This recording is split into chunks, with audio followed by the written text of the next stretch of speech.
ഈശോ മിശിഹായ്ക്ക് സ്തുതിയായിരിക്കട്ടെ.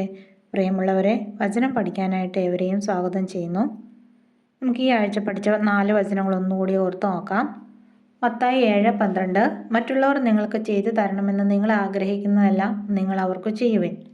ഉൽപ്പത്തി 12:2 ഞാൻ നിന്നെ വലിയൊരു ജനതയാക്കും, നിന്നെ ഞാൻ അനുഗ്രഹിക്കും, നിന്റെ പേര് ഞാൻ മഹത്തമമാക്കും, അങ്ങനെ നീ ഒരു അനുഗ്രഹമായിരിക്കും.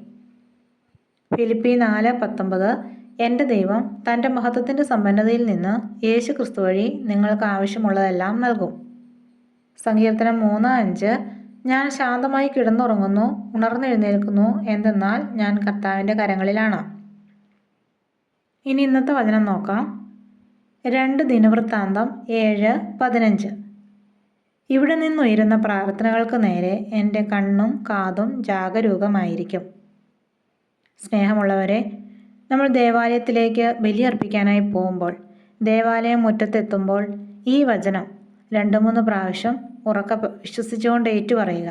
അതിനുശേഷം നിങ്ങൾ നിയോഗം വെച്ച് കുർബാന അർപ്പിക്കുക. നമുക്ക് ഈ വചനം 3 പ്രാവശ്യം ഏറ്റുപറയാം. ഇവിടെ നിന്നുയരുന്ന പ്രാർത്ഥനകൾക്ക് നേരെ എൻ്റെ കണ്ണും കാതും ജാഗരൂകമായിരിക്കും. 2 ദിനവൃത്താന്തം 7:15 ഇവിടെ നിന്നുയരുന്ന പ്രാർത്ഥനകൾക്ക് നേരെ എൻ്റെ കണ്ണും കാതും ജാഗരൂകമായിരിക്കും. 2 ദിനവൃത്താന്തം 7:15 ഇവിടെ നിന്നുയരുന്ന പ്രാർത്ഥനകൾക്ക് നേരെ എൻ്റെ കണ്ണും കാതും ജാഗരൂകമായിരിക്കും. ഇതെല്ലാവരും പഠിക്കുകയും എഴുതുകയും ചെയ്യുക. നാളെ മറ്റൊരു വചനവുമായിട്ട് കാണാം. ദൈവം എല്ലാവരെയും അനുഗ്രഹിക്കട്ടെ.